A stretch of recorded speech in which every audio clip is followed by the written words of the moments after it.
Caseus, Dawn of War. Chapter 8. Wake up, Caseus. We'll be arriving soon. Caseus lifted his head from the table he had fallen asleep on. Despite the splitting headache and terrible pain in his shoulder, he was feeling better. Master Takai sat across from him. You really proved yourself out there, Caseus. Sarah told me about everything that happened.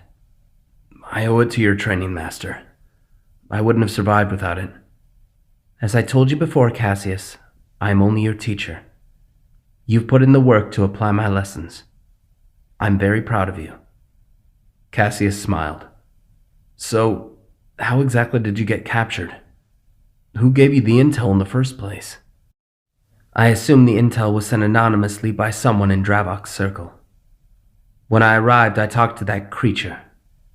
He gave me directions to that palace, but I was captured. I think he knew you would come to save me. He felt he could kill two birds with one stone. Well, we're not so easily defeated. No, we're not.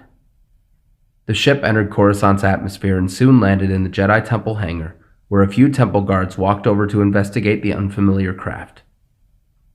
Exiting the craft, Master Dravok spoke to the guards as Caseus walked with Sarah and his master. R3 trailed close behind. So, do I still need to fill out a report? I think that can wait until you've seen the doctor. Frankly, I think we could all do with some rest and treatment. I'll say. Caseus looked around and noticed the temple was surprisingly empty. Where is everyone? I'm not sure. As they walked through the corridors of the temple, Caseus saw Master Jocasta Nu escorting a group of younglings to their next lesson. Master Nu. Caseus, are you okay? I'm fine. Where is everyone? A lot has transpired in your absence, Caseus. Head to the briefing room. Master Windu has left a message for any returning Jedi. Okay, thank you. Caseus and the others made their way to the briefing room. Upon entering, Master Takai activated an awaiting message on the holotable. A flickering hologram of Master Windu appeared. This is Mace Windu. I'm leaving this message for any Jedi returning to the temple in my absence. Recently, Master Kenobi investigated a bounty hunter responsible for repeated attempts on the life of Senator Amidala. He had traced the bounty hunter to the planet Camino and uncovered the creation of a secret clone army commissioned for the Republic by a long-dead Jedi Master.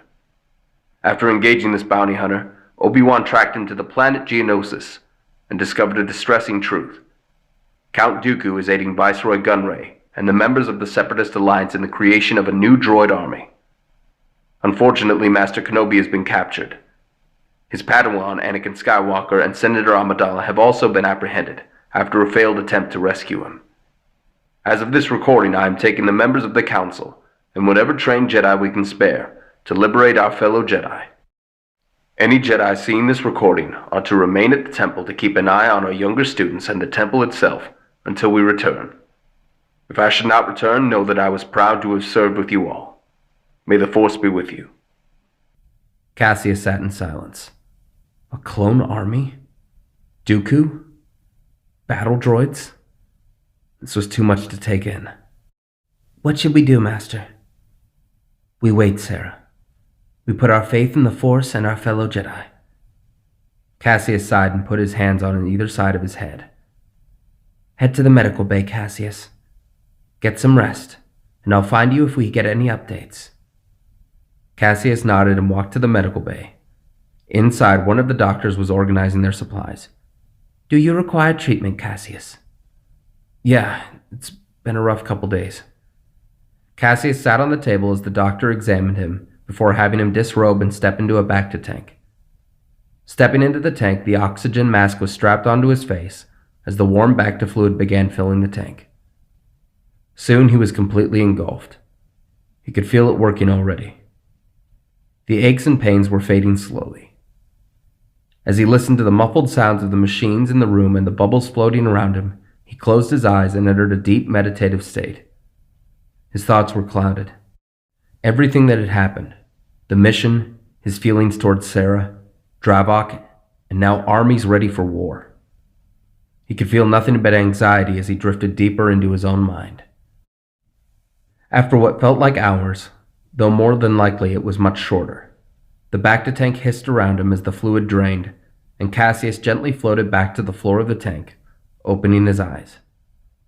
Stepping out, he put on a set of medical robes and sat on the table once again. The doctor examined him closely. "Just get plenty of rest tonight, and you should be feeling much better in the morning." "Thanks." Caseus highly doubted he'd be feeling better the next day, or for quite a while.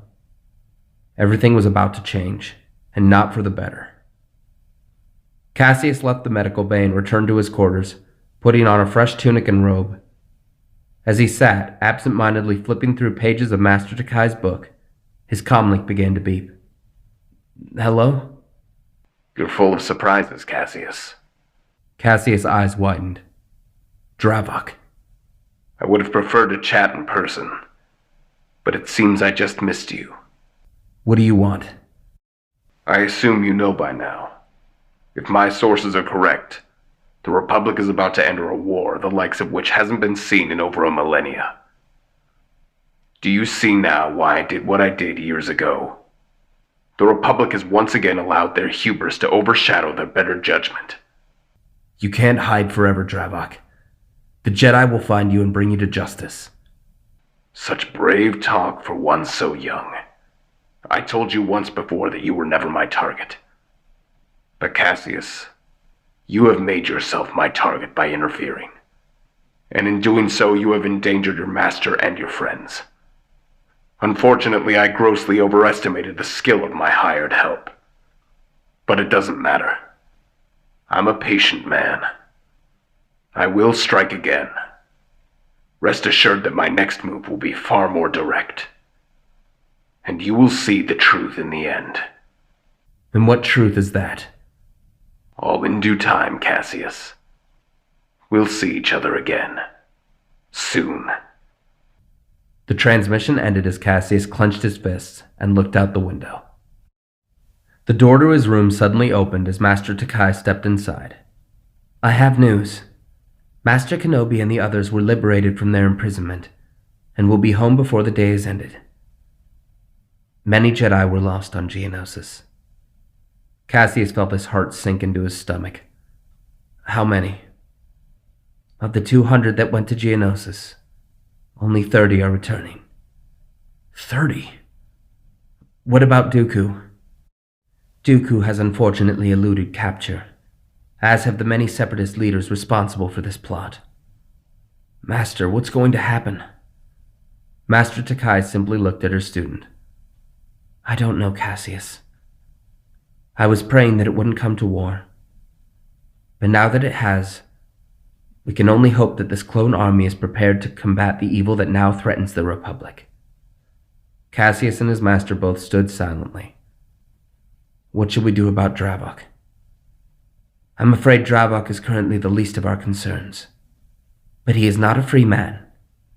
He will answer for his crimes. Eventually." Caseus nodded. "I have to go, Caseus. Try to relax and calm your mind." "Right. Master." "Yes, Caseus?" Caseus wondered if he should tell her about Dravok's transmission. Nothing.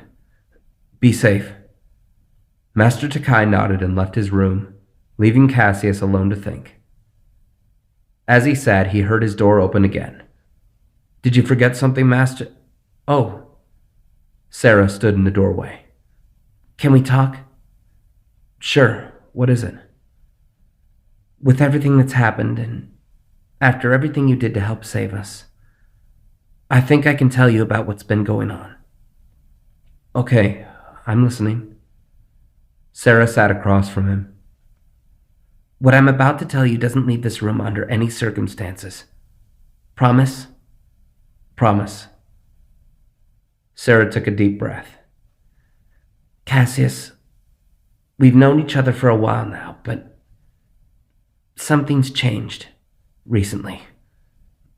I don't know exactly how to put it into words, but I feel different around you lately." "Is it a problem with me?" I don't know if I call it a problem per se, but it is problematic if what I'm feeling is what's happening.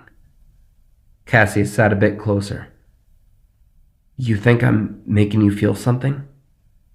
You're not making this easy, Cassius.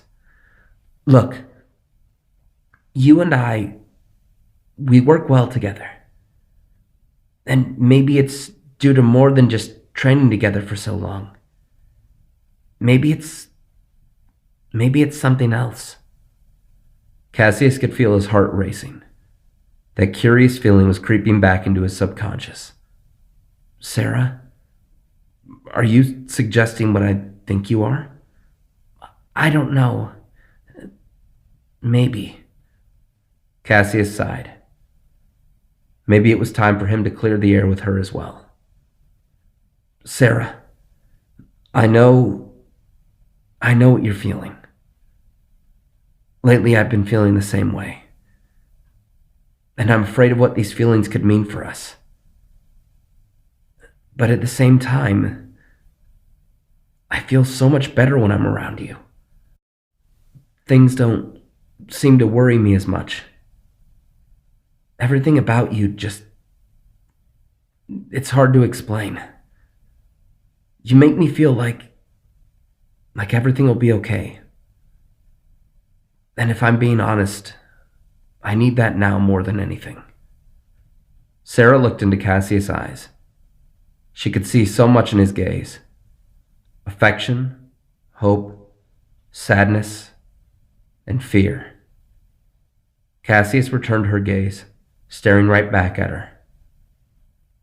I don't know what to say, Cassius. Thank you. Sarah gently took Cassius by the hand. There was a moment between them, as though a rush of energy flowed through both of them, hotter than a star. For the briefest of moments, everything faded from their minds. Nothing mattered. Looking into each other's eyes, all they could see was each other. Everything else and everyone else faded. Cassius liked this feeling, and he didn't want it to end. The two Padawans slowly leaned in and kissed. It was an odd sensation. Neither Cassius nor Sarah had ever experienced such a display of affection. Slowly, Cassius broke the embrace. That was... Sarah similarly found herself at a loss for words. This stays between us, right? Right. Sarah stood and straightened her hair before walking back towards the door. I'll see you later, Cassius. Cassius nodded and touched his lips. Yeah, later. Of all the conflicting emotions Cassius had felt throughout the day, he was now more confused, happy, and anxious than ever before.